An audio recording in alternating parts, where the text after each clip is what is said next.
maternal combat, you know, because all these people were born. It's a birthing thing now. It's a birthing process. And in the birthing of Mortal Kombat, we have a new Mortal Kombat movie that just came out for 2021.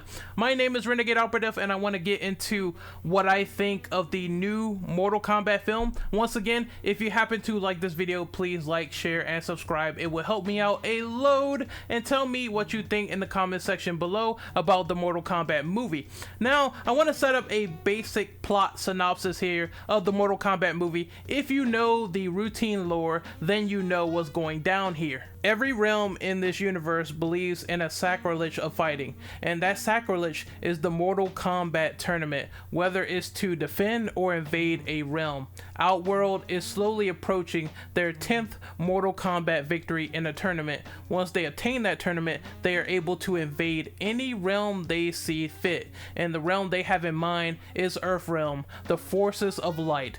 I would imagine that Raiden's just kicking back in his straw hat man chair, and he's like, "Kick rocks, you punk bitch. We don't want you people to ruin our realm." So in order to have a fighting chance, Raiden must assemble his own army to defend Earthrealm, and that's where the story begins. I want to get into the positives and negatives of the movie, and that's where this sort of mixed reaction comes from for me after watching it for the second time tonight. I think that they have some good here. Let's start off with the good first. The good is the gore and the violence that was not present in the PG-13 1995 movie, and that is core to Mortal Kombat. Fatalities, people getting their head ripped off, people getting their heart pulled out, arms pulled off, faces rearranged. It's all bloody. It's bloody, mature violence that created the ESRB in the first place, and that is present in this movie. It's definitely a hard R, which I appreciate. There are cool Easter eggs and references to in-game criteria, whether it's fatality being said by Liu Kang or flawless victory, or you'll see things like finish them being referenced. That stuff just makes you giddy inside and appreciate all the cool nerd shit they're doing. I also like the Easter eggs as well, where it's like Katana's fan is in the background, or maybe you'll see Kano trying to steal the Kamidogu, which is brought up between, you know, Shinnok and Quan Chi.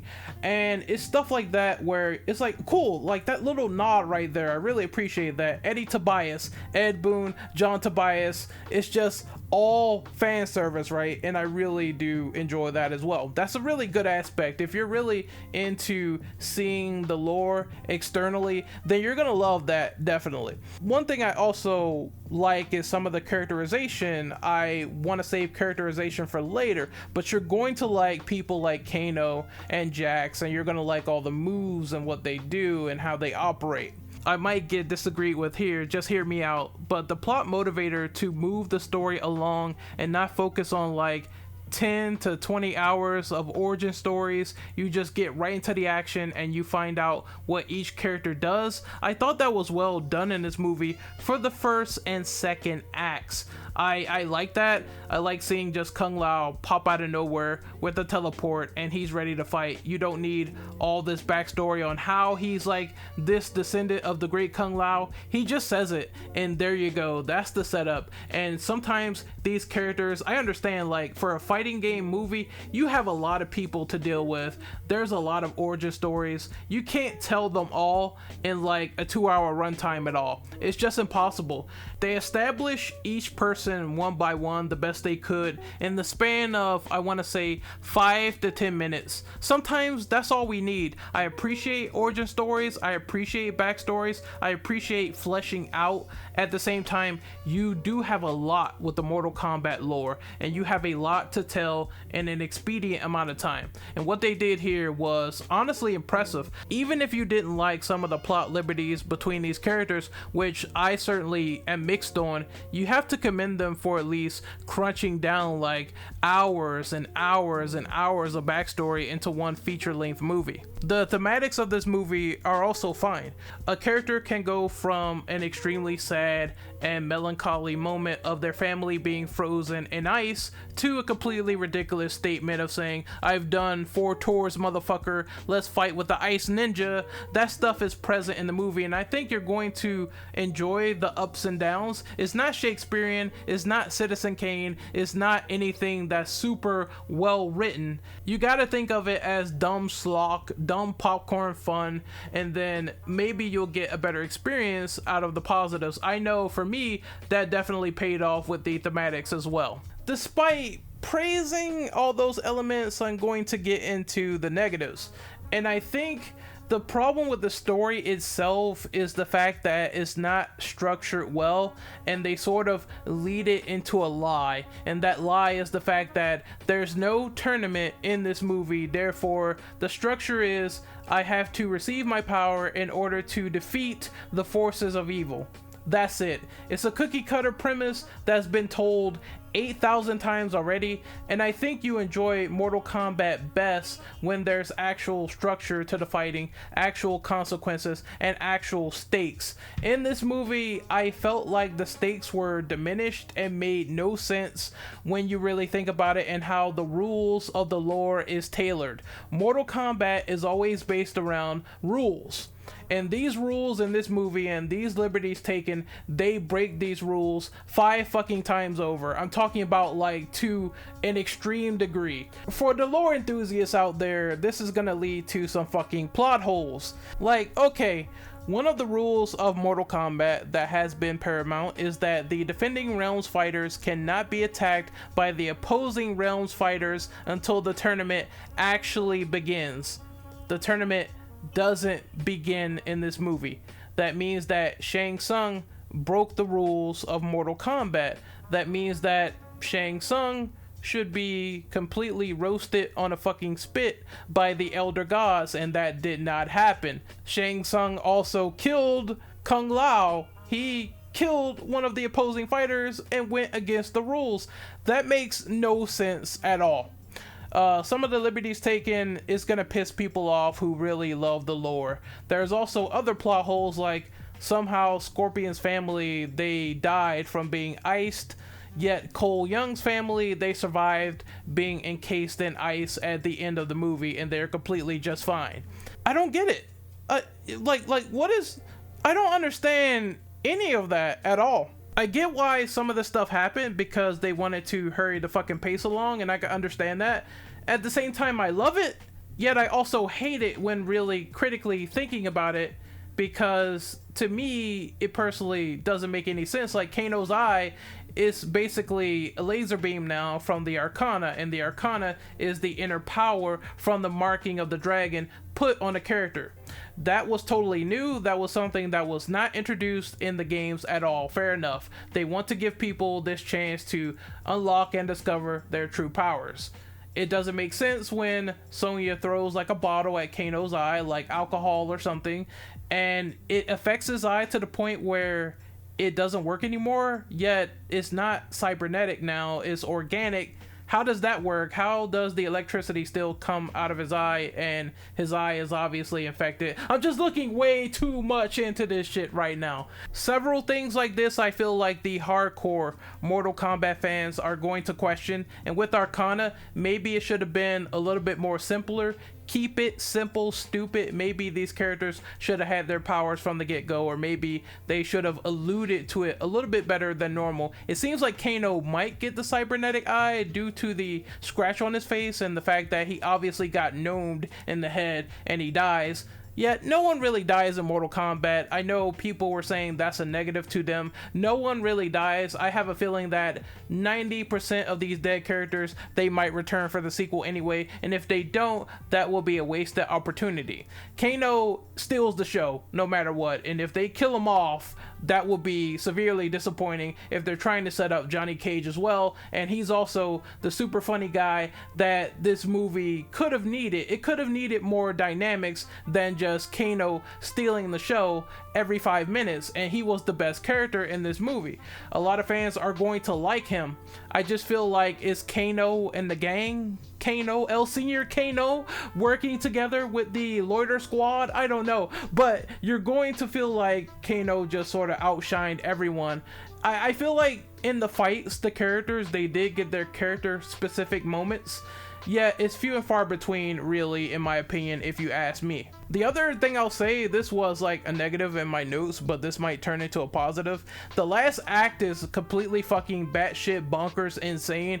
You're gonna see like 8 characters duke it out all at the same time, interspersed together with cuts, and it's gonna feel very jarring at first. However, at the same time, I liked it, honestly, on my second viewing. I don't know why, but just seeing like chaos and mayhem and everyone just sort of turn allegiances and fight each other and fight to the death and do fatalities, I thought that was pretty fucking incredible.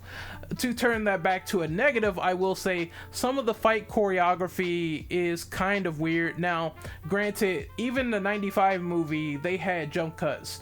This movie has more jump cuts. Let me explain in a scene right here with Sonya and Kano. It feels like Iron Fist Season 1. They cut this scene up 50 times and they put it on display for you guys. And I think to show skill, I think to show good editing, you have to focus on long shots, not jump cuts and fights. Jump cuts and fights just look sloppy like this.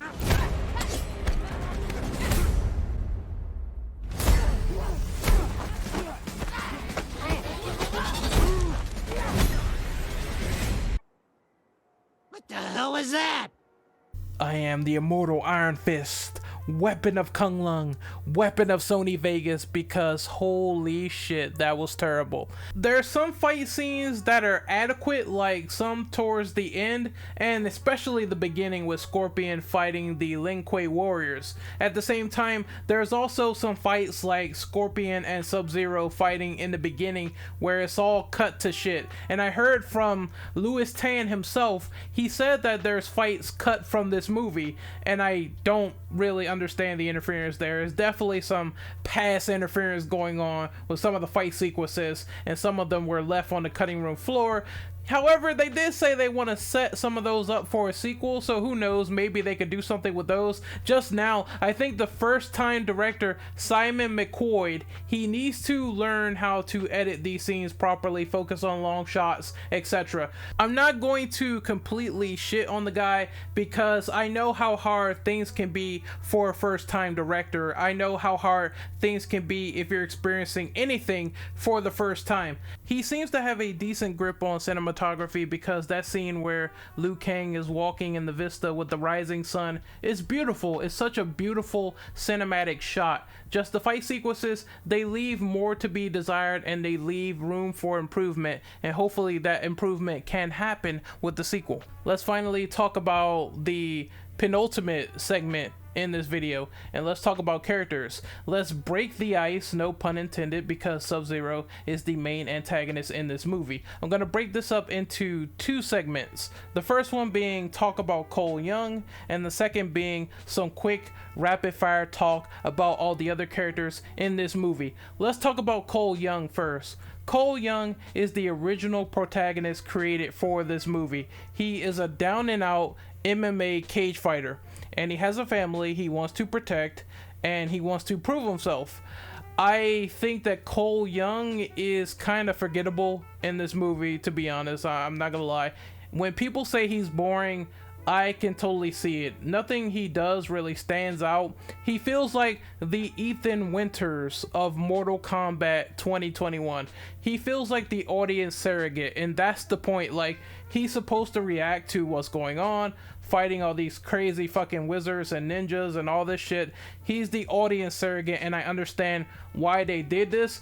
Simon McQuoid, when he was talking about this movie, he was right when he said Cole Young, you know, making new characters has been prevalent in Mortal Kombat since the 3D era. That's all well and good, and I do agree there were characters like Cobra in the 3D era that never really picked up steam. However, we're talking about the main character here, the main star attraction. That means that his role, his ambition, his destiny needs to be elevated to some degree, and it needs to instantly resonate with the audience. And I just didn't feel it here. I do think that Cole Young probably will be in a game sooner or later because, you know, Ed Boon likes to toy around with ideas and make better characters and do certain things with them. I mean, we didn't care for Tremor coming out of Mortal Kombat Special Forces, yet ultimately they took Tremor and they made him into a pretty cool character in Mortal Kombat X. That being said, Cole Young is just there. He's just the guy to push the plot forward and to do ridiculous stuff, and that's it. And I think he's not the worst thing in the world. I can't believe I'm defending Cole Young in this regard. I saw people compare him to Alice from Resident Evil, you know, how she got OP and how she got superpowers. It's true that I don't care for Cole Young. I don't care for his family, and his superpowers are pretty dumb. It's literally like plot armor. At the same time, Cole Young was humbled in Mortal Kombat 2021. Are we really forgetting that Cole Young struggled against Kung Lao and Liu Kang? Cole Young is the one that almost quit after not discovering his arcana. Cole Young is the one that took the longest time to discover his arcana at the end of the movie. Cole Young is also the one who initially lost to Sub-Zero. The kinetic energy of the quote-unquote plot armor only works against strikes. Some random dumbass in Outworld Timbuktu strikes the armor, and then Cole gets stronger. He gets more of a power boost. He is able to initiate tonfas in his forearms just because. Without that kinetic energy being channeled, Cole Young is useless, and he is useless against Cryomancer Ice. Let's be honest, if Scorpion didn't show up at the last minute, Cole Young would have been Ice Cube, Ice T, Ice Walked, Ice Green, Mudhole Stomped, and he would have been walked dry like some stepped on chicken lo mein in this bitch. Cole Young is not on Alice level yet. Yes, I can give you the fact that he beat Goro. At the same time, Johnny Cage also beat Goro by tricking him and knocking him off a cliff. This happened in the Mortal Kombat 1995 movie, people. The movie that we get nostalgic over. Goro got blindsided by a human and he got knocked off a cliff over some $500 sunglasses. Until the series progresses in this new direction for Mortal Kombat 2021 going forward with sequels, I don't think Cole bodied everybody in this movie. That being said, and unfortunately, I guess we can go right back to the negative, because his relationship, being the descendant of Hanzo Hasashi, aka Scorpion, was really random, out of nowhere. Out of nowhere, like an RKO right out of nowhere, gripping your neck and plummeting you right into the ground. I don't get this connection, and I don't think it made Cole's story relatable or stronger than it was before. Like, it was just out of nowhere. I guess the relation is Scorpion was a tragic character, and thus his lineage needed to be avenged, but Scorpion could do that himself, and he didn't need Cole to embody the same sort of circumstance. So I don't get that. I don't understand why they tied him to Scorpion. I guess they wanted some connection, some relation to a previously established character, and it just didn't work for him. I feel like the relationship between Kenshi and Scorpion and Takeda was just far superior. You had the father issues and the mentor issues, and a lot of this was more dynamic in Mortal Kombat X. Final verdict on Cole: not the most annoying character in the world, just the most boring and forgettable. Next, we're moving on to all the other characters, and let me pull up my sheet here. It's gonna be really quick. I'm gonna say Kano, funniest character in the movie, the most synergy with the cast. He carried the movie on his freaking back. Raiden, barely in the film. Sub-Zero, He's like an intimidating slasher villain. It's so cool how he appears from nowhere and he just gets people, like turns them into ice or completely kills civilians out of nowhere. Joe Towsome as Sub-Zero is a complete monster, and thank God he's coming back for 4 more movies. Jax is okay, but his pre-Arcana unlock with the baby robotic T-Rex arms was hilarious. Sonya Blade, she's pretty okay, but I felt like she did not stand out that much in this movie as she could have been. I definitely prefer the original Sonya better in terms of personality. I like when she's more, sassy, and she's definitely sassy in this movie. It's just I wish I would have saw more of it and more of her interaction with Jax, because that was a little bit emotional and they didn't touch on it too much.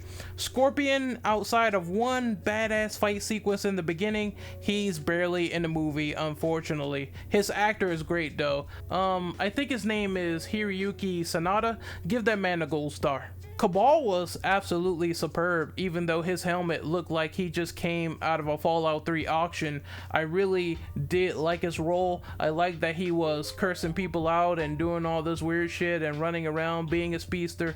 That was absolutely fine. Well, you backstabbing, two-faced, ugly motherfucker.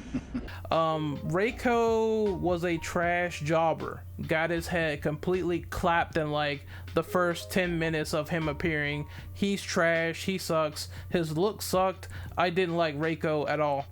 Reptile or Erectile Dysfunction, also a character that was more badass in the 1995 movie with this fight with Liu Kang. Here he's just a regular lizard. He didn't even look like the ninja reptile, just a regular lizard with no variety of the sort, all invisible and shit. I didn't like that, period. I thought that maybe he would have a grand fight with a certain character, but no, he fights with Kano and Sonya for a little bit and he gets his heart ripped out. Lame. Liu Kang, I like Liu Kang, his look and everything. He didn't stand out much in the movie in my opinion. Just the same old, I'm embodying the noble Mortal Kombat champion and that's it. He didn't have that same sort of synergy with the rest of the team. I think characters like Katana and Johnny Cage probably would have benefited and propelled him and motivated him into becoming that Mortal Kombat champion. The team dynamic is definitely lacking in this movie for sure, and it definitely embodied itself through Liu Kang. That being said, I did feel bad for him when Kung Lao died. And speaking of Kung Lao is kind of cool. He taunted Kano. He did an awesome fatality in my opinion by shredding Natara in half. Ooh, that was fucking sick. I'm just disappointed that no one tried to help him when he was getting his soul sucked by Shang Tsung. Natara, complete jobber. Jobber heaven. Jobber city. Jobber. That's her job title, just jobber right there. I think she wasn't even that grand, didn't even talk. Pass. Shang Tsung, he's just a mustache twirling villain and that's it. Goro, he's cool at first, then turned into a jobber. Melina, jobber, but her Arcana unlock with her mouth, that was pretty awesome. What that mouth do though? No, I'm kidding. Anyway, I think that's all the characters for now. If I were to give this movie a rating, is definitely a 6.5 out of 10. I enjoyed it a lot more on the second watch, hence the extra 5 points. That being said, this movie is not incredible. It will not blow your mind, and it's not dumpster fire, trash fire bad as a lot of people are saying. I definitely get the mixed opinions on this because once again, there is definitely some problems with them altering lore for better or for worse. At the same time, if you want just an easy movie to digest, if you're not a hardcore Mortal Kombat lore enthusiast, you might enjoy this movie a lot more. You will enjoy the goofiness, the arguments, all that stuff. At the same time, it just doesn't have that heart that Mortal Kombat 95 did. I think the heart is lacking. If they have the heart, they can make a great franchise. This is a good standing point. It just needs more. It needs more love put into the mix. And I think if they accomplish this by different writers and they put more emphasis on the tournament, they can accomplish this notion. I really would prefer just the 95 movie in terms of how they handle everything there overall. If I were to give my sort of ranking with the film franchise of Mortal Kombat, I would say the 95 movie is first, then we're moving on to Scorpion's Revenge, which is the animated movie, then it would be Mortal Kombat 2021, and then at the bottom of the barrel it would be Mortal Kombat Annihilation, the worst Mortal Kombat movie ever put to film ever. Like, this movie is not that bad, it's all right. I just don't feel like rewatching it again after watching it. Like I said, slightly above average. It's not the greatest Mortal Kombat, it's not the worst, it's just somewhere shoved in the middle of the sandwich. Once again, Mortal Kombat lore enthusiasts will hate this movie.